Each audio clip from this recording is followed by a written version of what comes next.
Ahas, meron din palang mga paa? Ang kinatatakutan nating ahas, iniiwasan at iniilagan dahil sa makamandag. Sa kabilang banda ay nagtataglay pala ng mga paa. Opo, tama ang inyong narinig, sapagkat ang ilang klase pala ng ahas ay natural nang nagtataglay nito. At sa ibang bansa katulad sa Thailand ay kanilang kinokolekta at kinukuha, sapagkat ito ay maaaring nagtataglay pala ng ilang mga pambihirang bisa, gamit at kapangyarihan. Kaya naman kung isa kang antingero o mahilig ka sa mga bago at kakaibang kaalaman, ang videong ito ay para sa iyo. Ang mga ahas ay isang uri ng reptilya sa suborder na Serpentes. Maraming klase ng mga ahas at maaaring umabot nga sa 4,000 klase o species sa ilalim ng 30 pamilya. Matatagpuan ang mga ahas sa halos lahat na panig ng mundo, subalit maliban lamang sa Antarctica. Batid mo ba na bagaman ang mga ahas ay alam nating wala namang mga paa, subalit ang ilang uri pala ng mga python at boas ay mayroon palang dalawang mga mumunting paa sa ilalim na bahagi ng kanilang katawan na malapit sa kanilang puwitan o vestigial hind legs na tinatawag ring pelvic spurs o tahid ng ahas.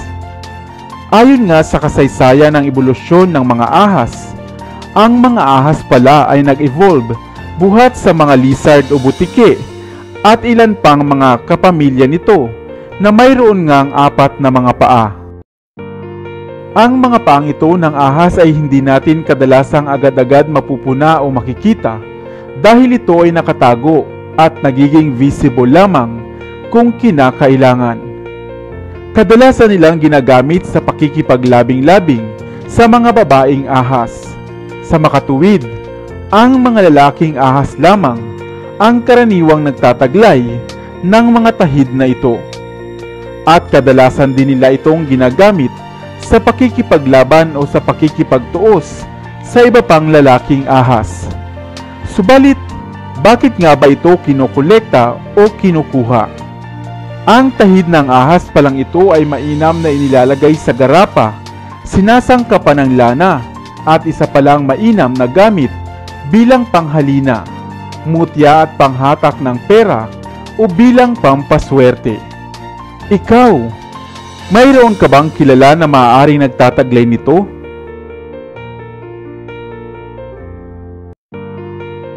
Ngayon mo rin lamang ba narinig na mayroon din palang mga paa o tahid ang ilang klase ng ahas? Kung oo, ay comment ka naman ng yes upang patuloy tayong magtampok ng mga kakaibang kaalaman na maaaring kapulutan ng aral. Sana ay may bago kang natutunan sa videong ito.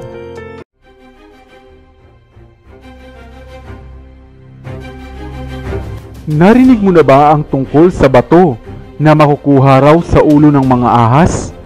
O ang tinatawag na snake pearl? Batid mo ba na maliban sa itim na snake pearl, ay mayroon din palang mga kulay puti nito na sa mga kulay puting ahas din maaaring makuha. Hello, what's up? Your best here. Kaya naman kung mahilig kayo sa mga bertud at mutya o isa kang antingero o nais mo lamang ng bagong kaalaman, ang videong ito ay para sa iyo. Ang bato, perlas o snake pearl na makukuha nga sa mga ahas ay tinatawag ding nagamani, serpent stone o black stone na kadalas ay makukuha sa ulo ng mga matatandang ahas o sa mga buto nito. Subalit ang nagamani o snake pearl ay mayroon ding kulay na puti na higit ngang mas mabisa kesa sa kulay nitong itim.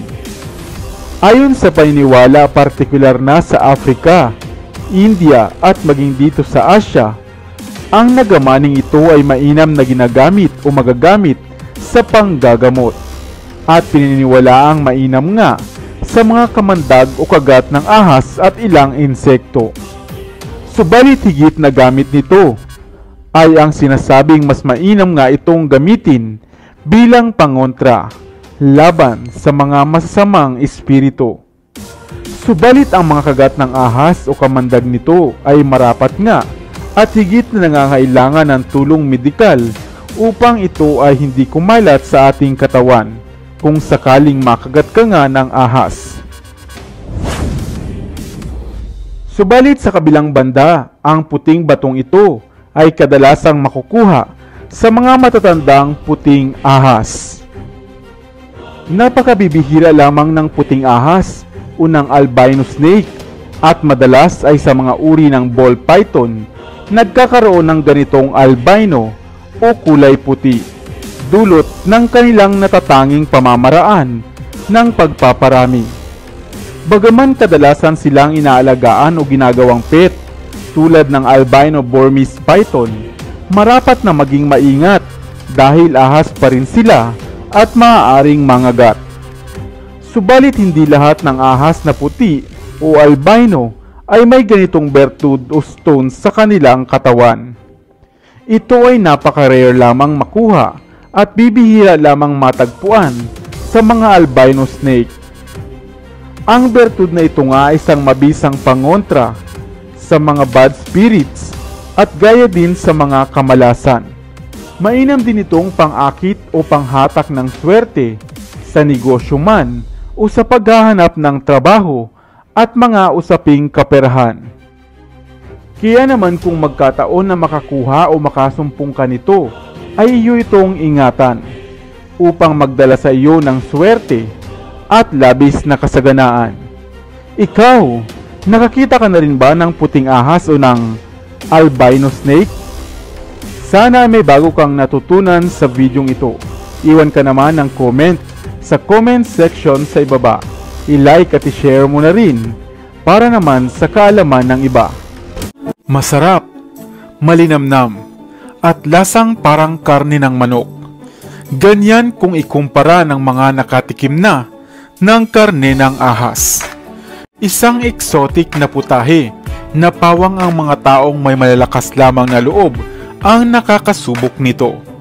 Ikaw, nakatikim ka na rin ba nito? Hello, what's up? Your best here. Sa videong ito ay tatalakay natin ang mga natatanging bisa at gamit ng mga bahagi ng katawan na nagmumula sa ahas.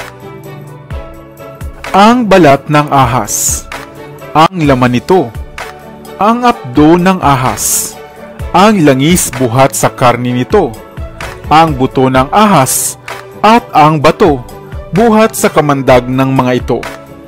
Kaya samahan ninyo akong tapusin ang videong ito para sa isa na namang kaalaman na hindi batid ng karamihan. Cobra, sawa, almuranin, talbos tubo, anaconda, ilan lamang iyan sa mga katawagang tumutukoy sa mga uri ng ahas. Isang klase ng hayop na madalas nga'y kinatatakutan ng karamihan at iniiwasan dahil sa panganib na maaaring dala nito. Subalit mayroon din namang ilan na ginagawa pang ang pet ang mga uri ng ahas kagaya ng sawa. Subalit mayroon din namang mga tao na di takot sa mga ito. Ayaw din naman nilang mag-alaga, subalit nais nilang tikman ang mga ahas at gawing pulutan sa kanilang mga inuman. Ngunit bakit nga ba napakahalaga ng hayop na ito? Mula nga sa balat hanggang sa pinakabuto. Halika at isa-isahin natin. Balat ng ahas.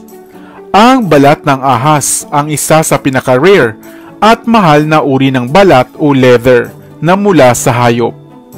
Kadalasan itong ginagamit sa paggawa ng bag, sinturon, wallet at sapatos. At dahil bibihira lamang makahanap nito, kung kaya naman napakataas rin ang halaga nito sa merkado ngayon.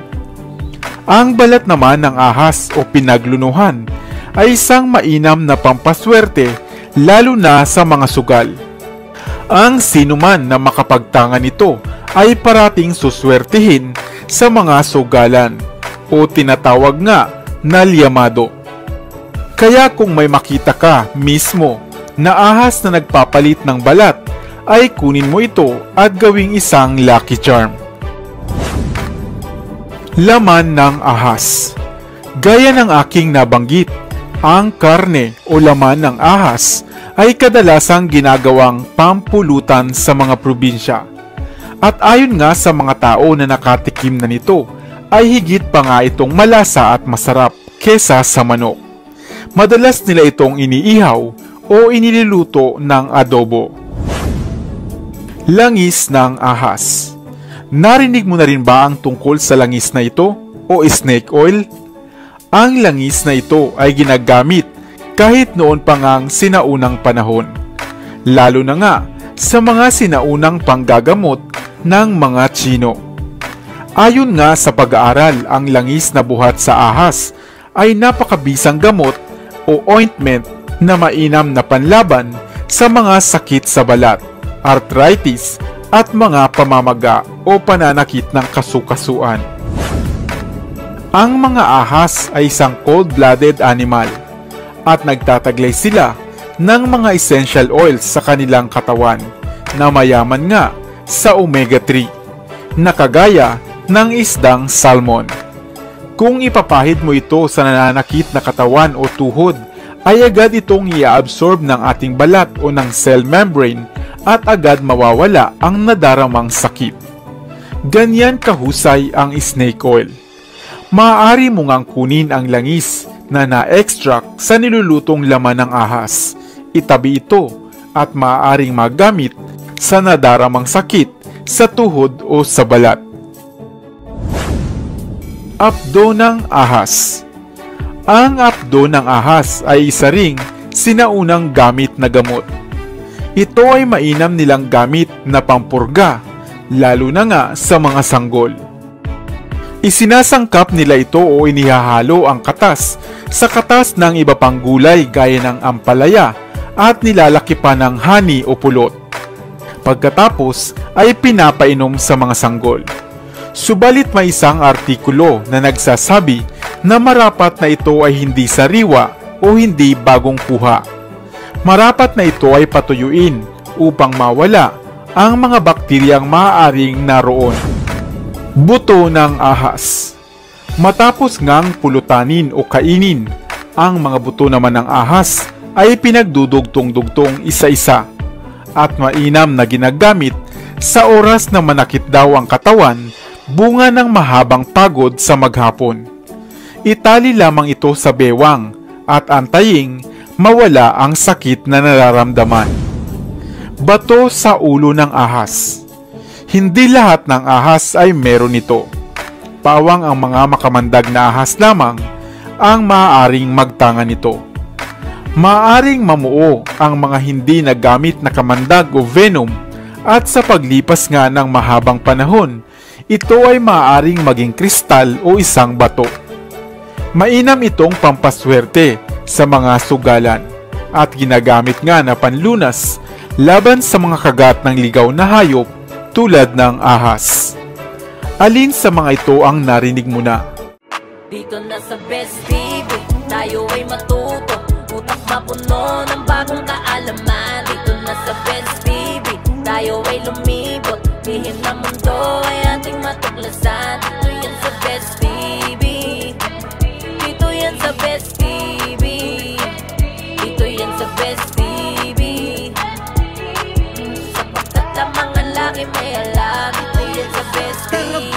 Sabay-sabay tayo na matuto, pagkat dito sa mundo lamang ang siyang marunong. Ating utak salina ng panibagong dunong, mga bagay na sa buhay ay